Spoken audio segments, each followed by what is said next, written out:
പ്രിയപ്പെട്ട മുഅ്മിനീങ്ങളെ, അസ്സലാമു അലൈക്കും വറഹ്മത്തുള്ളാഹ്. ഞാൻ ഇന്നലെ പോസ്റ്റ് ചെയ്ത ഒരു വീഡിയോ, ജ്യേഷ്ഠൻ്റെ ഭാര്യയിൽ നിന്നും അനുജനുണ്ടായത് 3 മക്കൾ. ആ ഒരു വീഡിയോ യൂട്യൂബ് തന്നെ ഡിലീറ്റ് ചെയ്തു. അതിലെന്താ പ്രശ്നമെന്നറിയില്ല. സംഭവം നടന്ന സംഭവമാണ്. ആ ഒരു കഥ പറഞ്ഞുകൊണ്ട് നിൽക്കുമ്പോൾ ഞാൻ കരഞ്ഞു പോയിട്ടുണ്ടായിരുന്നു. അതങ്ങനെ തന്നെ ഞാൻ അപ്ലോഡ് ചെയ്യുകയാണ് ഉണ്ടായത്. ഇനിയിപ്പോൾ അതുകൊണ്ടാണോ എന്താണെന്നറിയില്ല. അപ്പോൾ കുറച്ച് മാറ്റങ്ങളൊക്കെ വരുത്തിച്ച് വീണ്ടും ഞാൻ നിങ്ങളുടെ മുന്നിലേക്ക് എത്തിക്കുകയാണ്. ജ്യേഷ്ഠൻ്റെ ഭാര്യയിൽ ഈ അനുജൻ എങ്ങനെയാണ് 3 മക്കളുണ്ടായത് എന്ന് നിങ്ങൾ വീഡിയോ അവസാനം വരെ ഒന്ന് കണ്ടു നോക്കുക. അപ്പോൾ വീണ്ടും നമ്മൾ ആ ഒരു കുടുംബത്തിലേക്ക് കയറി ചെല്ലുകയാണ്. പ്രിയപ്പെട്ടവരെ, അസ്സലാമു അലൈക്കും വറഹ്മത്തുള്ളാഹ്. ഇന്ന് ഞാൻ നിങ്ങളോട് പറയുന്നത് ഒരു കഥയാണ്. അല്ല, കഥയൊന്നും പറയാൻ പറ്റില്ല, ഒരു നടന്ന സംഭവമാണ്. ഈ ഒരു നടന്ന സംഭവം നിങ്ങൾ കഥയായി കേട്ടാൽ മതി. നടന്ന സംഭവമാണ്, എനിക്കറിയാവുന്നതുമാണ്. ഒരാളുടെ കുടുംബ ജീവിതത്തിലേക്കാണ് നമ്മളിപ്പോൾ കടന്നു ചെല്ലാൻ പോകുന്നത്. ഞാൻ ഈ പറയുന്നത് നിങ്ങളൊന്ന് വിഷ്വൽ ചെയ്താൽ മതി. ഞാൻ ടൈറ്റിലിൽ കൊടുത്തതുപോലെ തന്നെ ഉള്ളൊരു കഥയാണിത്. നല്ല പ്രശാന്ത സുന്ദരമായ ഒരു സ്ഥലം, അത്യാവശ്യത്തിന് പാടവും കൃഷിയും ഒക്കെ ഉള്ള ഒരു നാടായിരുന്നു അത്. അവിടെയുള്ള ഒരു കുടുംബത്തിലേക്കാണ് നമ്മൾ കയറി ചെല്ലാൻ പോകുന്നത്. 2 മക്കളടങ്ങുന്ന സന്തുഷ്ടമായ കുടുംബം. അവരുടെ ജീവിതം മനോഹരമായിട്ട് തന്നെയാണ് പോകുന്നത്. 2 ആൺകുട്ടികളായിരുന്നു ഈ ഉമ്മക്ക്. ഈ 2 മക്കളുടെ ഉപ്പയുടെ ജോലി മരം വെട്ടായിരുന്നു. അദ്ദേഹം അതിരാവിലെ മരം വെട്ടാൻ പോകും. ആ ജോലി ചെയ്ത് കിട്ടുന്ന പൈസക്ക് അദ്ദേഹം ജോലി ചെയ്ത് വീട്ടിലേക്ക് പോകുമ്പോൾ കൈനിറയെ സാധനങ്ങളുമായിട്ടായിരുന്നു നമ്മളൊക്കെ കാണാറ്.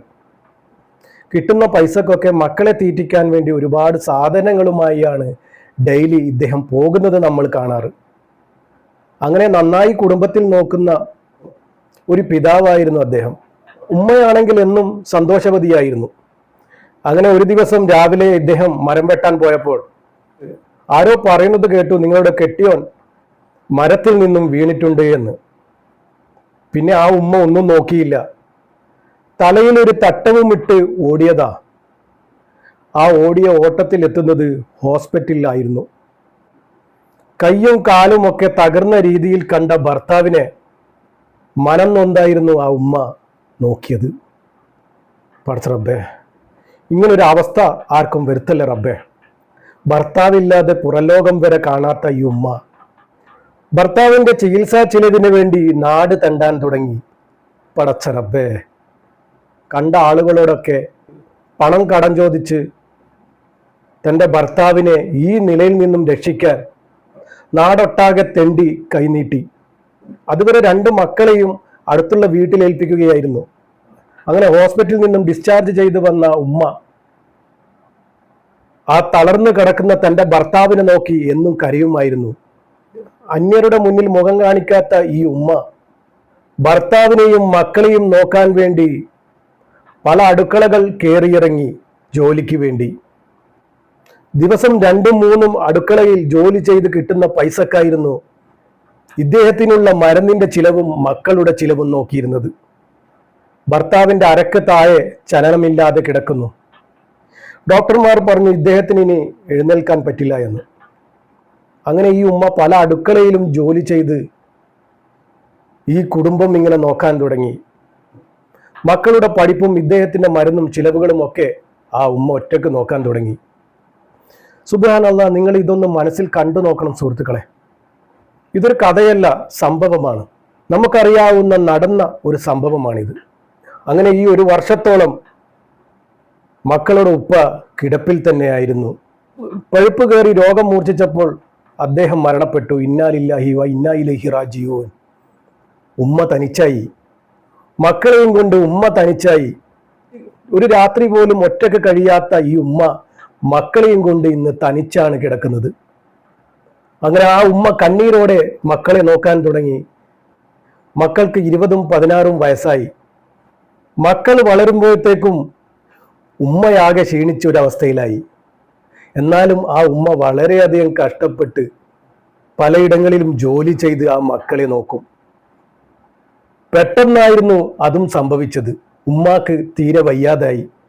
മൂത്ത മകനെ വിളിച്ച് ഉമ്മ ഒരുപാട് ഉപദേശിച്ചതിൽ ഉമ്മ പറഞ്ഞത് ഇതായിരുന്നു, നിന്റെ അനുജനെ നിന്റെ അനുജന് വിശപ്പ് എന്താണെന്ന് നീ അറിയിക്കരുത് എന്ന്.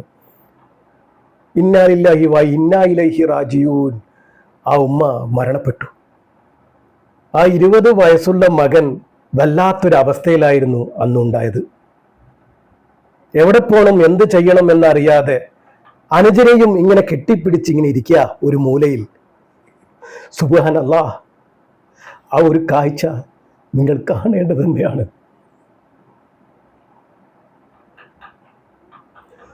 മനം പൊട്ടുന്ന ഒരു കാഴ്ച നിങ്ങൾ കാണേണ്ട കാഴ്ച തന്നെയാണ് സുഹൃത്തുക്കളെ. ആ കുഞ്ഞനുജനെയും കെട്ടിപ്പിടിച്ച് ഒരു മൂലയിലിരിക്കുന്ന ആ മകനെ കണ്ടപ്പോൾ നെഞ്ചൊന്ന് പിടഞ്ഞ്. എന്തെന്നറിയാത്ത ആ മകൻ, അവിടെയുള്ള നാട്ടുകാര് ആ മൂത്ത മകന് ഒരു തുണിഷോപ്പിൽ ജോലി വാങ്ങിച്ചു കൊടുത്തു. അവിടുന്ന് കിട്ടുന്ന തുച്ഛമായ ശമ്പളത്തിന് ഈ കുഞ്ഞുമോന്റെ പഠിപ്പും അവന്റെ ഭക്ഷണവും ഇവനിക്ക് നോക്കാൻ കഴിയാതെയായി. അങ്ങനെ ഇവൻ സ്വന്തം ഇഷ്ടത്തിന് കൂലി വേല ചെയ്യാൻ തുടങ്ങി. അതാകുമ്പോൾ ആവശ്യത്തിന് പണം കിട്ടും. ആ നാട്ടിൻപുറത്തെ എല്ലാ വീടുകളിലും പോയി ഒരു ലുങ്കിയായിരുന്നു ഉടുക്കുക, ഒരു കള്ളിക്കള്ളി ലുങ്കിയായിരുന്നു ഉടുക്കുക. ഫുൾ കൈ ഷർട്ടും അതിൻ്റെ ബട്ടൺ ഇടില്ല. ആ നാട്ടിൻപുറത്തെ എല്ലാ വീടുകളെ അടുക്കള ഭാഗത്തും ഇവനുണ്ടാകും. വിറക് വെട്ടുവാനും അവിടെയുള്ള സാധനങ്ങൾ വാങ്ങിച്ചു കൊടുക്കാനും മരത്തിൽ കയറുവാനും അങ്ങനെ വേണ്ട പലവിധ ജോലികളും ചെയ്ത് കിട്ടുന്ന പൈസക്ക് ബാപ്പയെ പോലെ കൈനിറയെ സാധനങ്ങളുമായി അവൻ വീട്ടിലേക്ക് ചെല്ലും. കയ്യിലുള്ളതെല്ലാം പൈസയടക്കം അനുജനെ ഏൽപ്പിക്കും. അവൻ എന്ത് കൊണ്ടുവന്നാലും അവൻ്റെ അനുജനെ ഏൽപ്പിക്കും.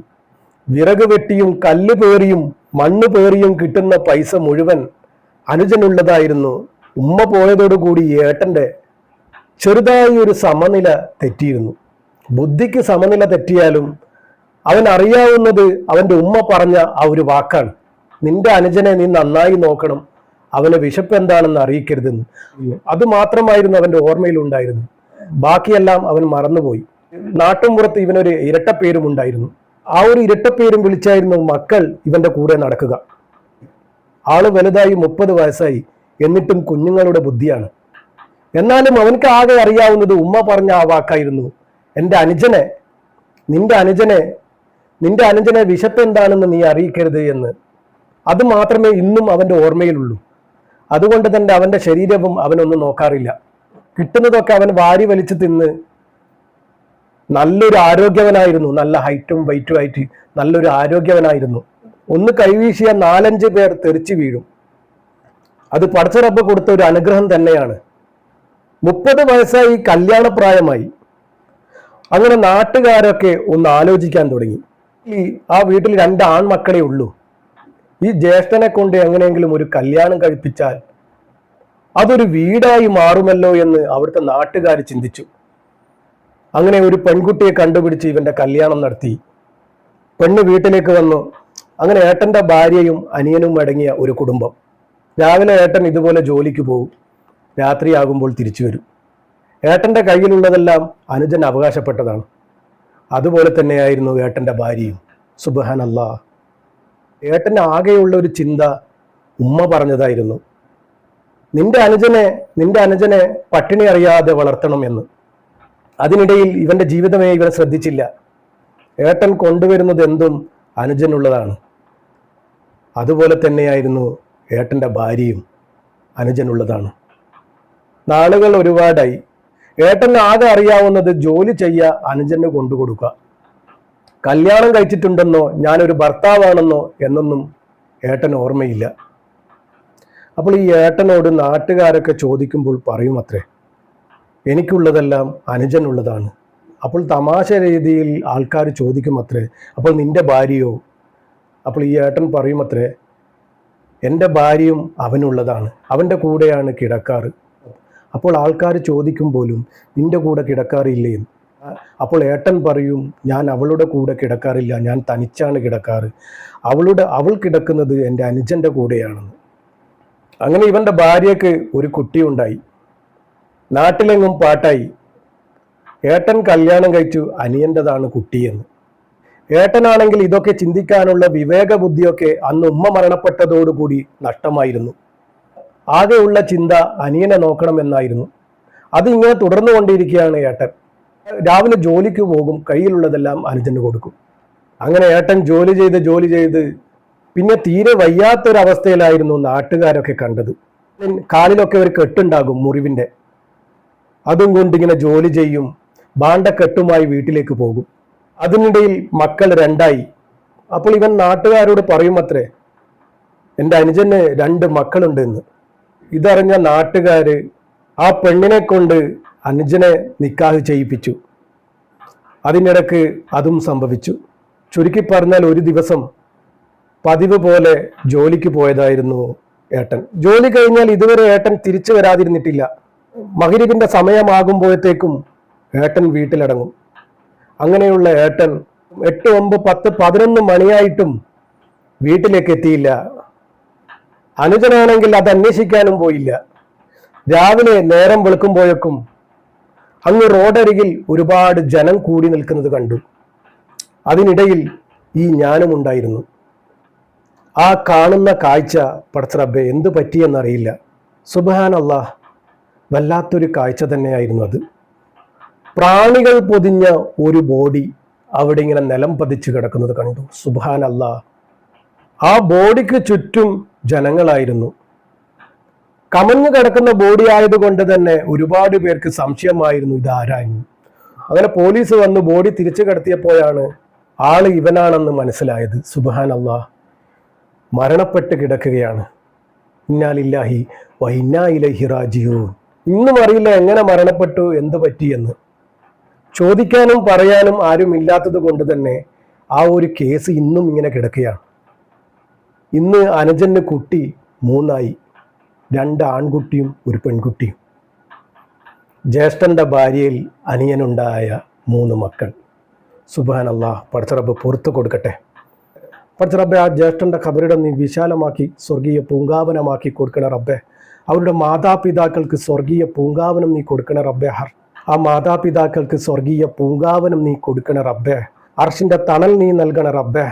ഹബീബായ തങ്ങളുടെ പൊരുത്തം കിട്ടി മരണപ്പെട്ടവരിൽ ഇവരെ ഉൾപ്പെടുത്തണ റബ്ബെ.